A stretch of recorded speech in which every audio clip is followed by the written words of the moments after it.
This work session of the Board of Education of the Cleveland Municipal School District will come to order. Mr. Stockdale, will you please call the roll? Ms. Ellicott? Here. Mr. Briggs? Here. Ms. Jones? Here. Ms. LeBrun? Here.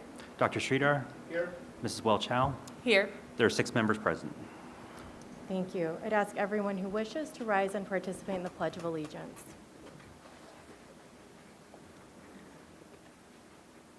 I pledge allegiance to the flag of the United States of America and to the republic for which it stands, one nation, under God, indivisible, with liberty and justice for all.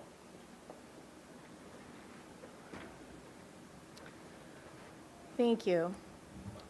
The chair will now entertain a motion to approve the minutes of the board business meeting of October 22nd, 2024. So move. Thank you. All in favor signify by saying aye. Aye. Any opposed? The ayes have it. The minutes are approved.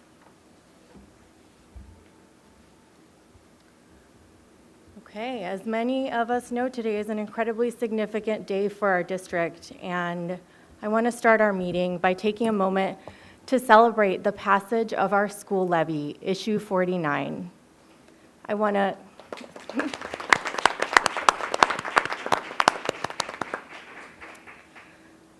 to thank voters who approved the levy by a historic margin for showing their faith in our district. And it has taken a tremendous amount of effort from ever so many people to get this victory for our students. Our Cleveland Teachers Union, President Sherry Obrinsky, our staff across all levels, our board members, our endorsers who are our neighbors, our clergy, city council members, and business leaders, and our supporters who contributed to the campaign in so many different ways, all helped make this possible.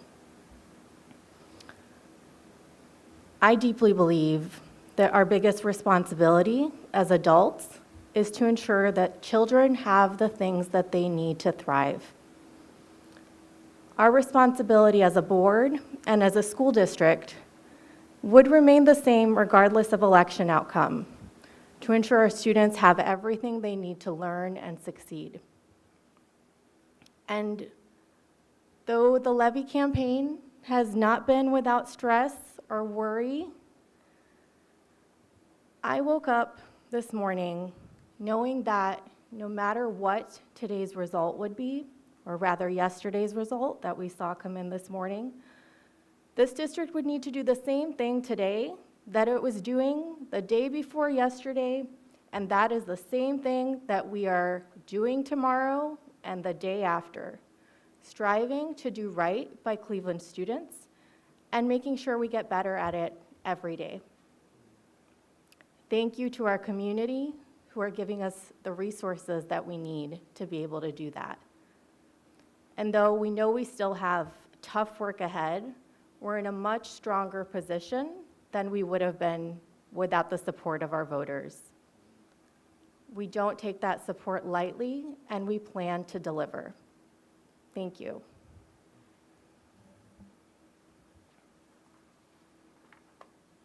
And next, I'm pleased to introduce Dr. Warren Morgan. Thank you so much, Chair Ellicott, and I want to reiterate those remarks of just gratitude. I've had a chance to speak to so many people from last night when we were gathering, watching the results, as well as this morning, and I said that the overwhelming feeling I have is just gratitude. Gratitude to the Cleveland community, for every voter, not only just for supporting this levy campaign, and it's our first time we went for both a combined bond and levy issue that allows us to live into the future of CMSD, but for the years and years of support since we went out for the Cleveland Plan in 2012. This is the continuation of the support of the Cleveland community, and I couldn't be more grateful, and I have a deep sense of responsibility and excitement as we do this work ahead. The Cleveland community said that they believe in our educators and our scholars. We're making progress, historic progress, and they said that this is the work we want to continue moving forward while also looking at a path to financial sustainability. And so I look forward to working with all of you, our community, our educators, many of our partners to make sure we deliver a world-class education for our scholars. I want to personally thank Sherry Obrinsky, who's the president of the CTU. We could not do this without the Cleveland Teachers Union and all their support coming alongside the district to, whether it was door knocking, whether it was phone banking, and as I mentioned last night, Sherry is just a world-class leader in terms of just her savviness in running campaigns. I want to thank Chair Ellicott and this board because if it was not the board's decisive action and push to make sure that we were putting together a plan and also getting the ballot, the levy on the ballot, we could not do this without you. So I thank you.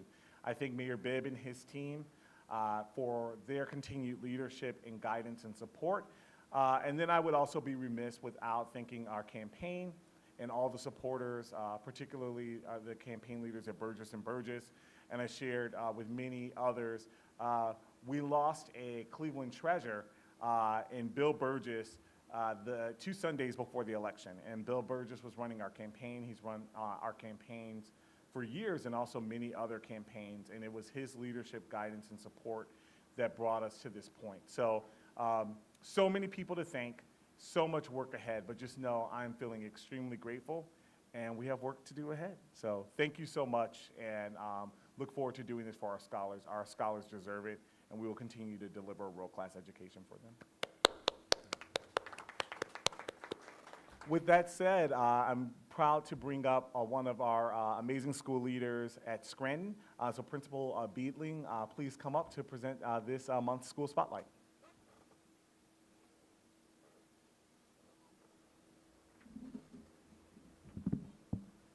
Good evening, Dr. Morgan and board members.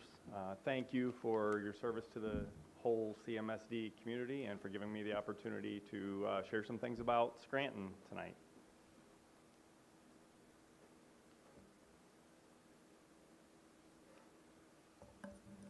So some of the things that we're going to look at: who are we at Scranton, our achievement measures, culture and climate measures, equity measures, and then some focus and celebrations for Scranton.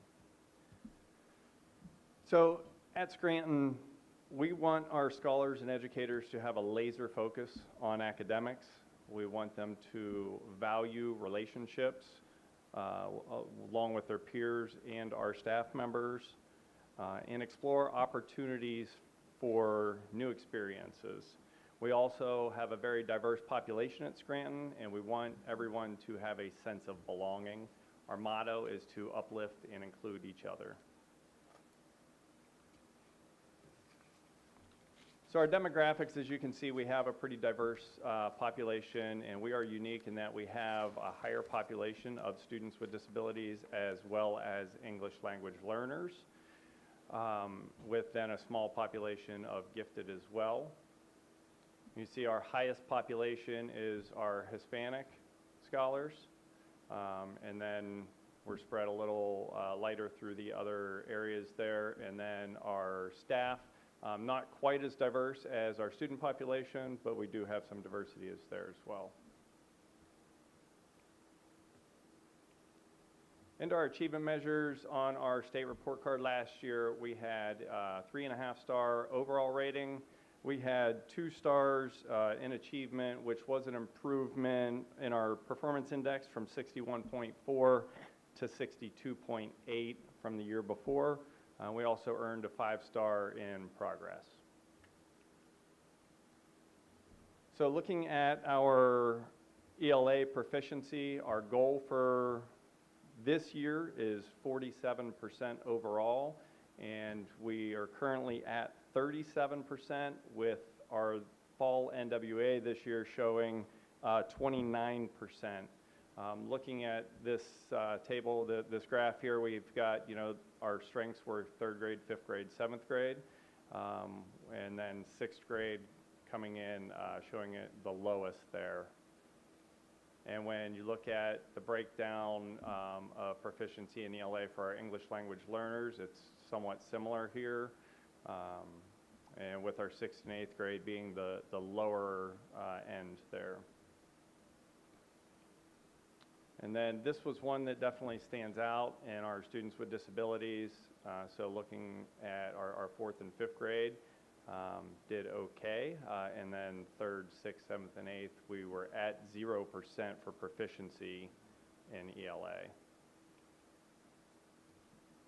In math, it's similar overall, and our strengths, third, fourth, and eighth grade this time, with fifth not too far behind, and sixth grade again showing a low as it was in ELA.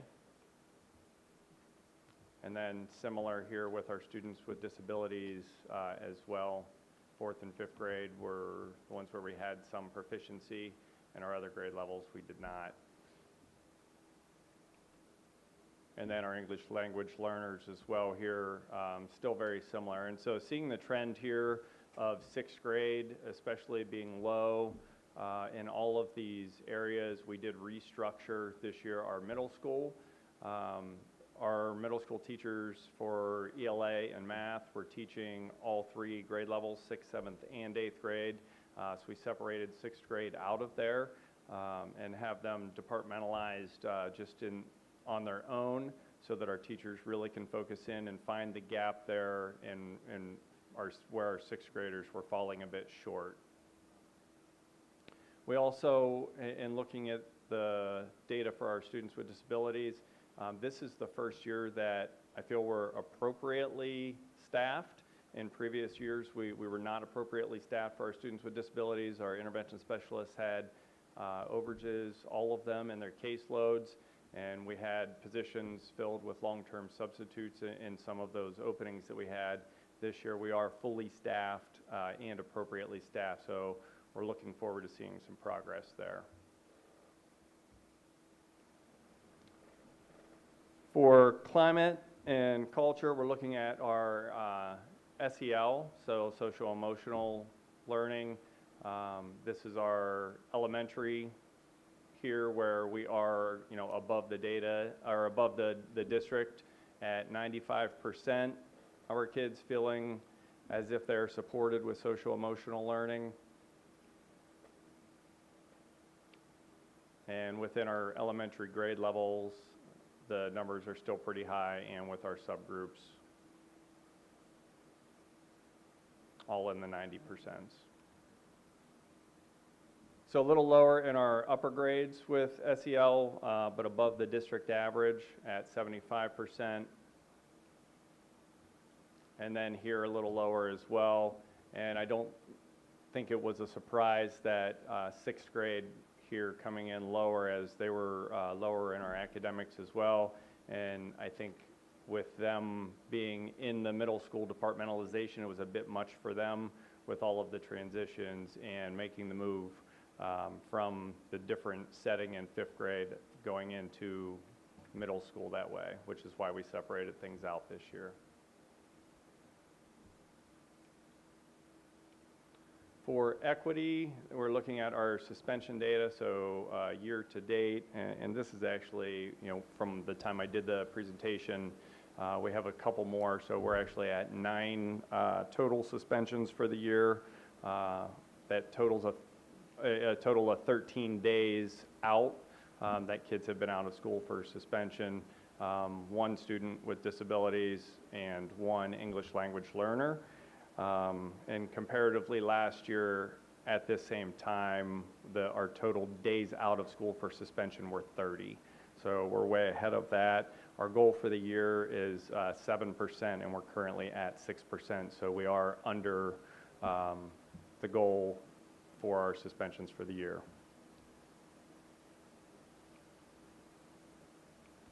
So our areas of focus, we're really keying in to implement the new Into Reading, Into Literature curriculum, learning more about it through our lesson and unit internalizations, as well as the DDI process. We're focusing on the gradual release model for math. Full implementation this year of our house team system. We've implemented a house team system at Scranton over the last year and a half. And we're getting to full implementation and really looking at that to improve our attendance as well as our culture. And then we're also keying in on providing meaningful Tier 2 interventions for reading and math, in which we've recently partnered. We spent a lot of time yesterday planning for tutoring, so we're going to be offering high-dosage tutoring for our K-5 reading, and then our 4th and 5th grade math will be virtual tutoring, and then our 6th, 7th, and 8th grade reading and math, we're going to be offering after-school tutoring for them. So the K-5 will be in school, the 6th through 8th will be after school. So we've spent time yesterday identifying our kids who would qualify for the tutoring, as well as the materials that we're going to be using for that. Some areas of celebrations at Scranton. We've had 3.5 stars for the last 2 years, 5 stars on our progress rating for 3 consecutive years, 4 stars in gap closing for the last 2 years. And with the gap closing, we earned full points for our gifted identification, our ELL progress, and then also had strong points in our ELA progress. And so the other areas are a focus to try and bump that up as well. And then our girls volleyball team were the city champions last year, runners-up this year. A couple other things that I also wanted to celebrate that aren't on the slide. We're at 90.2% for attendance this year. To date, we've reduced our chronic absenteeism from 46% to 34% from the beginning of the year, using the Everyday Pro Labs, identifying the Tier 2 and Tier 3 kids, making phone calls, making home visits, and really trying to get those guys to school. And the pictures you see up here on the screen, so these are our kiddos who we set goals last year for every kid in the school based on their data, and these are kids who, some of our kids, there were more than this, but celebrating. So our primary scholars celebrated at Ramsire Farms, the kids who met their goals, and then our intermediate and upper grades celebrated at Scene 75, the kids that met their academic goals for the year.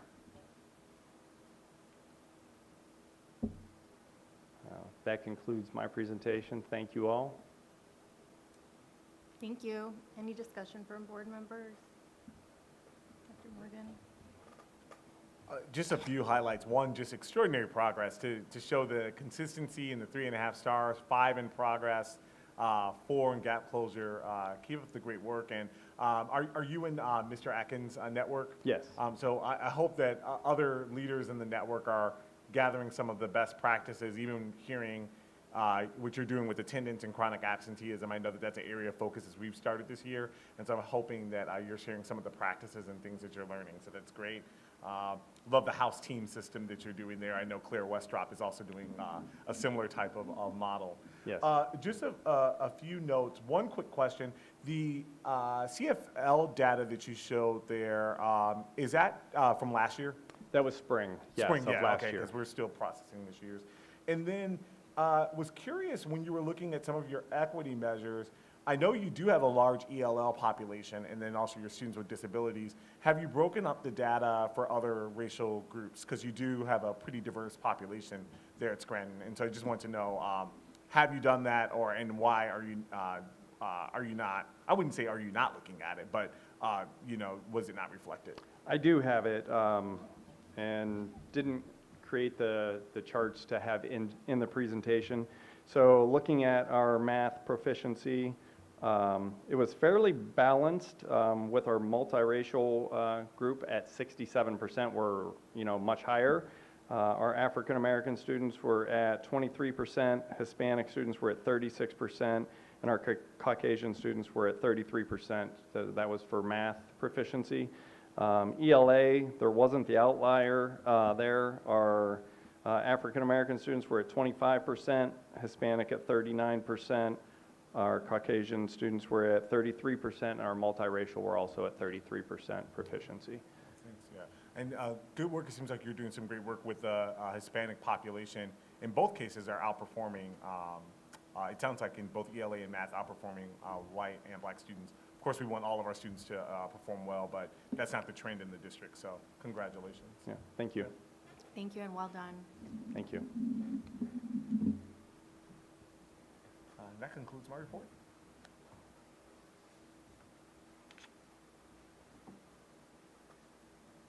Okay.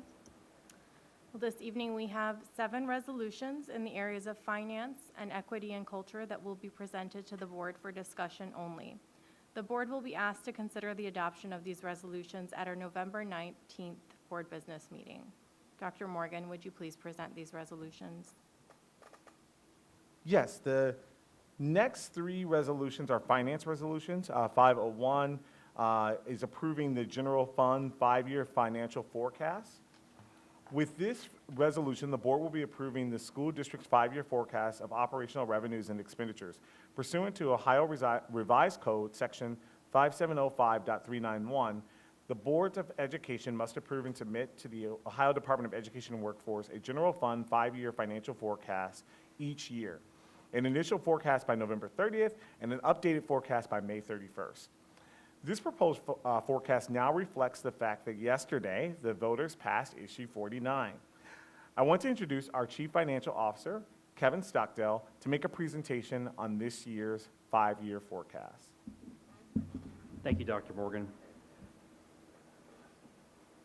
As Dr. Morgan was explaining, there's a little bit of information on the slide about the regulatory context of the 5-year forecast, which we've all been through, so I'll just remind you that I'm going to talk a little bit about assumptions.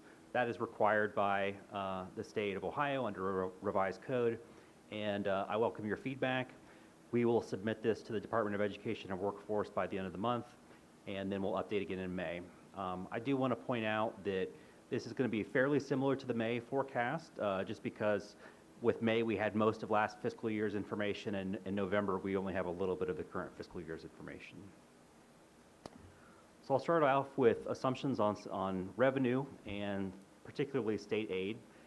Some of the background for this, the way the state funds schools in Ohio is based on the Fair School Funding Plan. It is in the state operating budget, House Bill 33, for the current 2-year biennium. And we know from that what our revenue is going to be with a pretty good degree of certainty because it is part of law right now.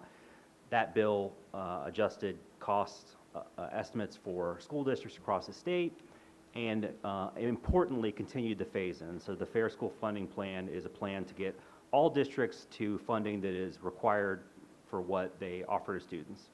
And the plan is being phased in year over year. So every year they put a greater amount into the plan, and we get closer to what it should be.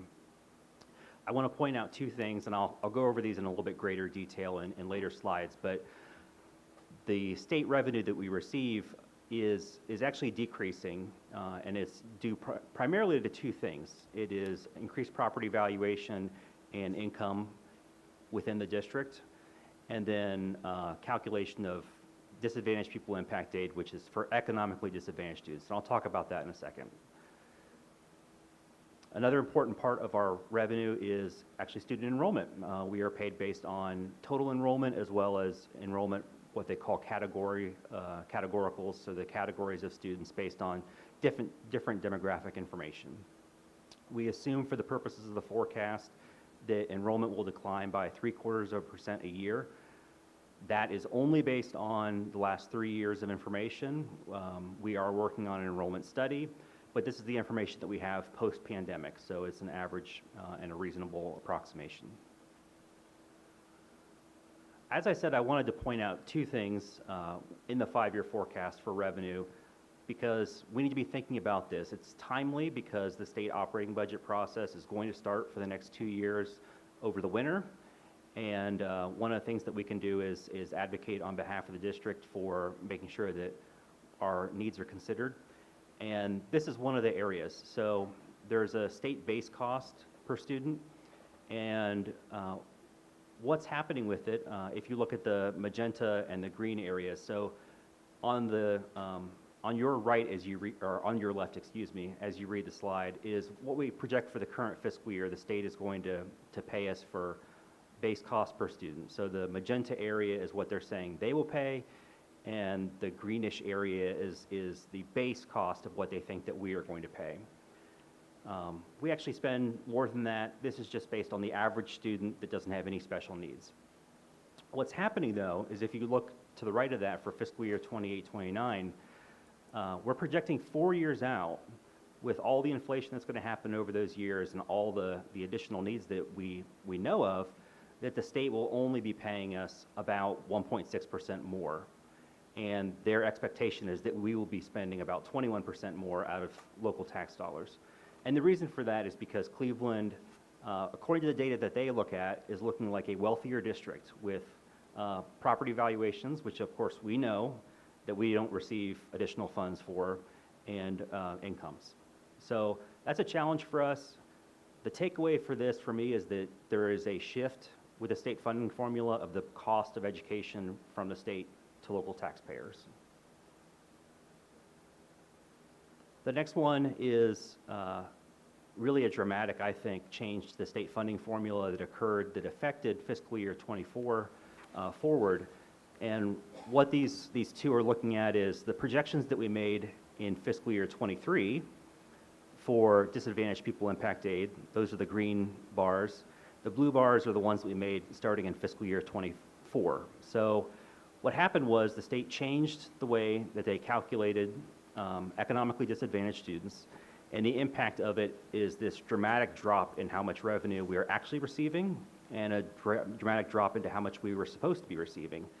This is during a period of time when the state, through the funding formula, has intended to invest additional dollars in districts with economically disadvantaged students, high proportions of, and the methodology is just not working right now. So what's happening is funding is shifting from high poverty districts to really middle income districts. So this year alone, it's a $10.5 million difference compared to what we projected even just in fiscal year 23.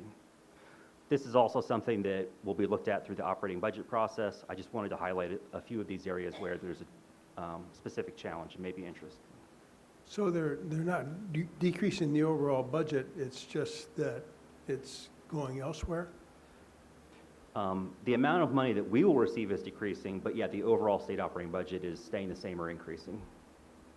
So what other communities will be getting that money? In this example, it's communities that have less than 60%, I think it's less than 60% of their students are identified as being in poverty. We're a very high poverty district, so it's shifting funding from us to kind of those middle of the road districts. Is that a matter of law, or is that just administrative discretion? I think the formula is revisited every 2 years in the budget, so I think it actually is in law, but it's something that will be looked at. But yeah, I think the key takeaway is we have the same number of students in poverty and we're receiving fewer dollars every year. Somewhat counterintuitive. Yeah. Dr. Schroeder? Mr. Stockdale, thank you for this. This is helpful, frustrating, of course. Is there a process for some kind of appeal? This, this is defined in statute. Is that correct? Is that how this is? Yes. Is there an appeals process of any kind? Yeah, so as I described, the state operating budget process will really kick off in the coming months. And as part of that, they do a number of studies every 2 years that look at the Fair School Funding Plan. There will be one on economically disadvantaged students, one for students with disabilities, and they'll look at things like how much does it cost to educate students, is the formula working the way it's supposed to, and these are the types of things that they will look at. I'll be on the group that's looking at students with special education students and the cost to educate them. So they're getting input from districts across the state. Ms. Welch-Howell? Thank you. Excuse me, Mr. Stockdale, do we know the sort of input that drove this methodology change? Like, what was the rationale? Yeah, it's a bit technical, but it's called community eligibility provision, and it's the federal designation for poverty.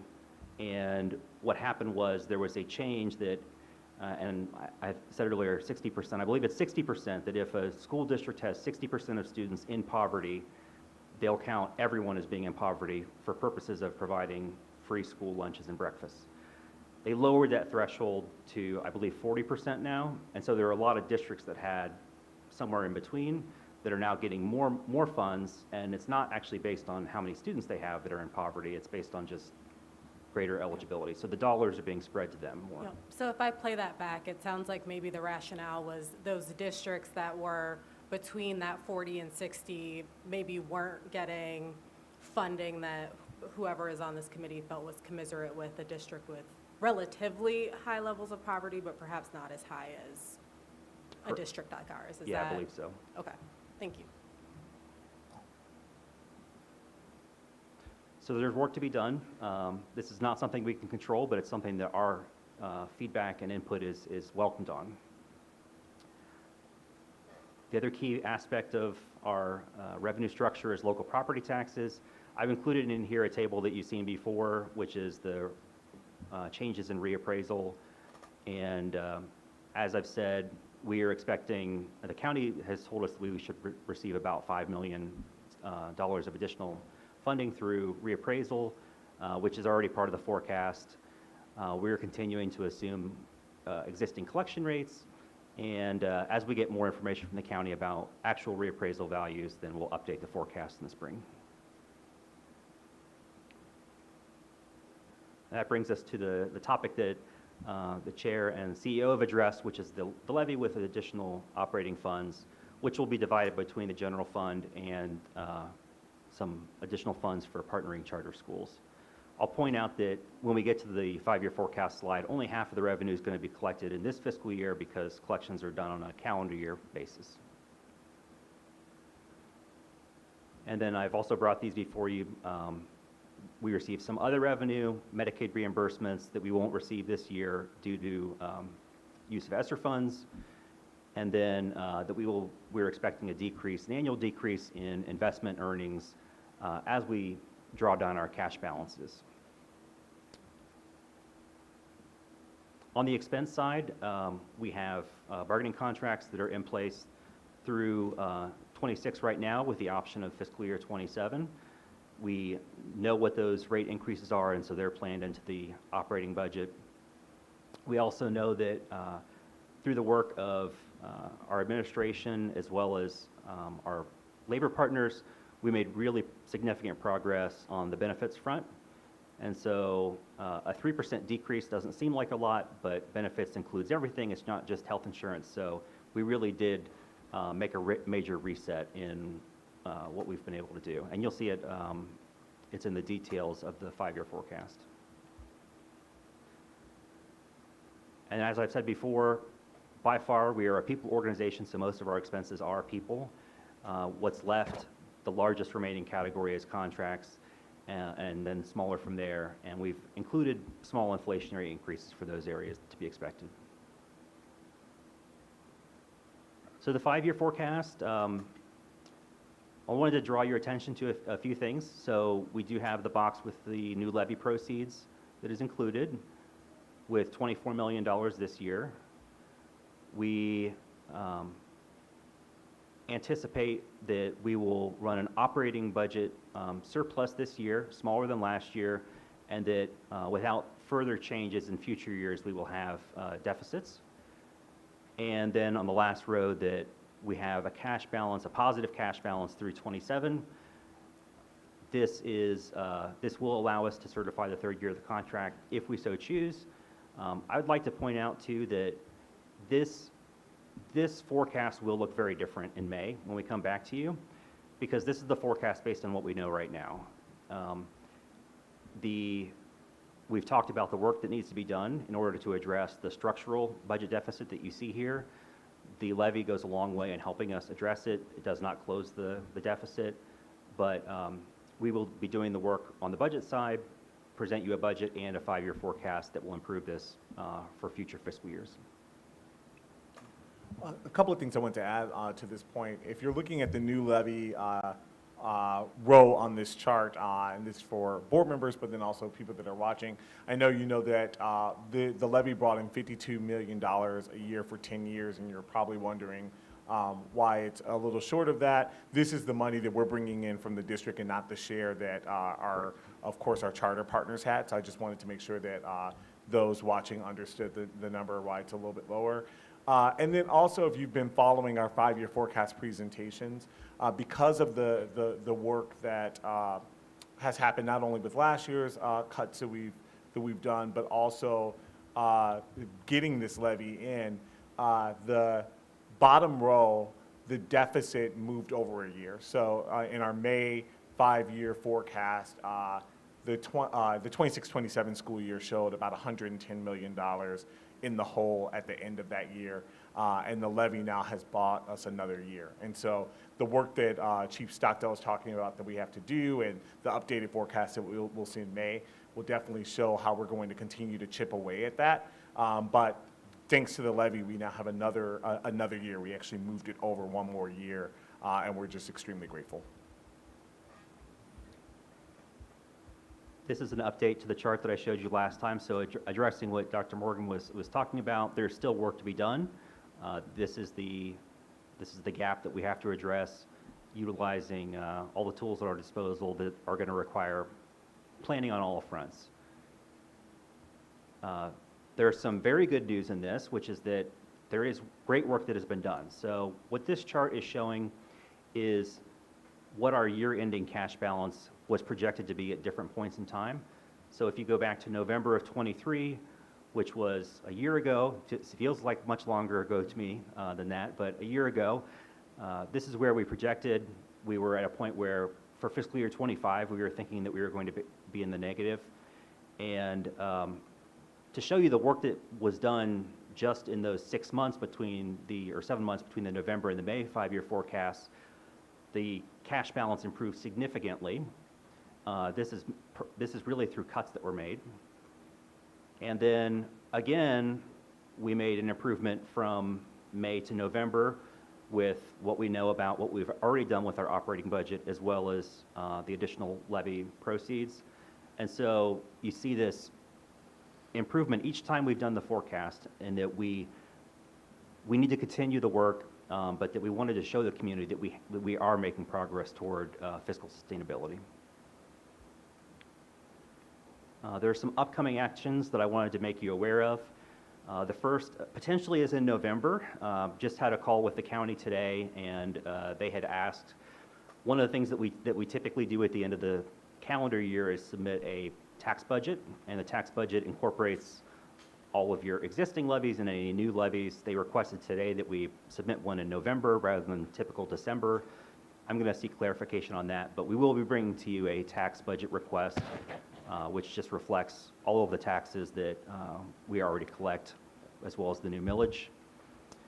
And then we will be doing the internal budget process, really starting in December this year. We'll kick off a little bit early, and we'll be back to you in May and June with the 5-year forecast and budget. Ms. Welch-Howell? Thank you again, Mr. Stockdale. This was a very helpful presentation. Just one ask maybe before we come back to vote on this. And I know it exists in different places, but can we see on one page the prior 5-year forecast that we saw, this one, and then the drivers or the changes outside of the levy funding? Yes. Thank you.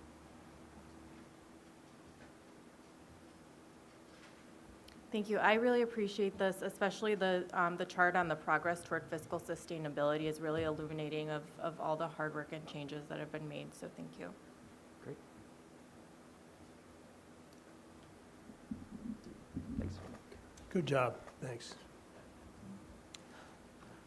5.02, authorizing the acceptance of a grant from the U.S. Department of Education and authorizing the CEO to spend the funds in accordance with the terms and conditions of the grant. With this resolution, the board will be accepting a grant in the amount of $204,000 from the U.S. Department of Education to support low-income and first-generation college students as they prepare for college and receive the support needed to succeed in post-secondary education, and authorizing the CEO to spend these grant funds in accordance with the terms and conditions of the grant. 5.03, authorizing the acceptance of grants from Battelle Memorial Institute, Martha Holden Jennings Foundation, Parker Foundation, and Project Lead the Way, and authorizing the CEO to spend the funds in accordance with the terms and conditions of the grant. With this resolution, the board will be accepting the following grants and authorizing the CEO to spend the grant funds in accordance with the terms and conditions of the grant. From Battelle Memorial Institute, grants totaling $30,000 to CMSD scholars, robotics and coding literacy, in order to unlock future academic, career opportunities through various STEM projects at Adlai Stevenson, Hallie, Louis Munoz Marin, Mary B. Martin, MC Squared STEM, and Sunbeam Schools. From the Martha Holden Jennings Foundation, a grant in the amount of $15,000 to support the Arts Impact Program at Wilbur Wright School. From Parker Foundation, a grant in the amount of $10,000 to support STEM professional development at CMSD. From Project Lead the Way Incorporated, a grant in the amount of $20,000 to support the implementation of Project Lead the Way Gateway Computer Science Program at Garrett Morgan High School. Thank you. Any questions from board members? Okay. These next four resolutions are our equity and culture resolutions. 6.01, authorizing the employment of teaching, non-teaching, and school-based administrative staff. This is a routine monthly resolution authorizing a total of 75 new hires this month, the details which are set forth in Exhibit A attached to the resolution. 6.02, authorizing the reclassification of employees. This is a routine monthly resolution authorizing the reclassification of 20 employees this month, the details which are set forth in Exhibit A attached to the resolution. 6.03, accepting the retirements, resignations, and other separations of employees. This is a routine monthly resolution accepting a total of 31 separations of employees this month, the details which are set forth in Exhibit A attached to the resolution. And 6.04, authorizing the issuance of limited contracts for differential positions and the payment of additional earned compensation to employees. This also is a routine monthly resolution authorizing limited contracts for differential and payment of additional compensation to a total of 93 employees this month, the details which are set forth in the Exhibit A attached to the resolution. Thank you, Dr. Morgan. Any questions from the board on the equity and culture resolutions? Okay, this seems very fast, but that concludes the presentation of the resolutions on tonight's agenda. Is there any old business? For new business, I do want to mention, I know Dr. Morgan doesn't care, but I had a silly oversight in not mentioning all his hard work on the levy, and he put in an incredible amount of work on the weekends, taking time off work, doing presentations at churches multiple times on a Sunday, and I want to recognize and congratulate you as well. So, thank you.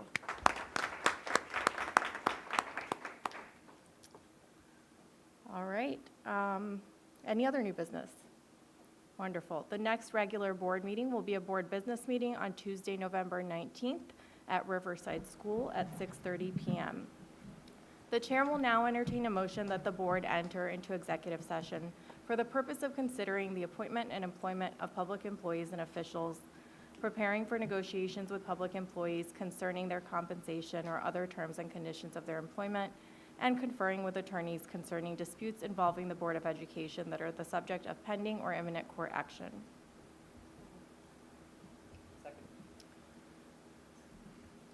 Thank you. Please call the roll on this motion. Mr. Stockdale? Ms. Ellicott? Yes.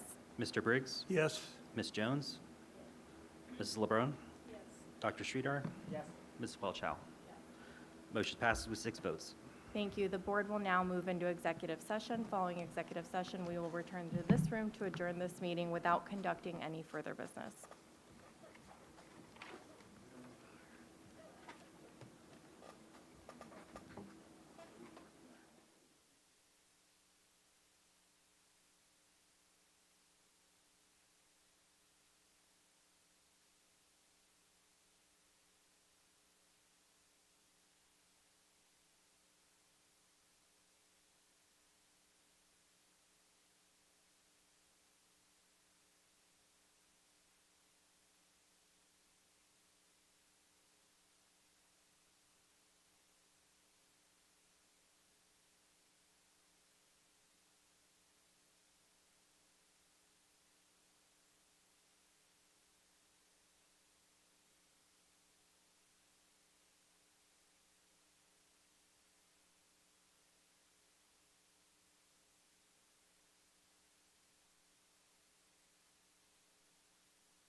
Board is now back in public session. The chair will now entertain a motion to adjourn.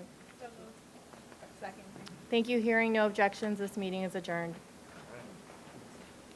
I know what to say, but I'm like. Kevin need to,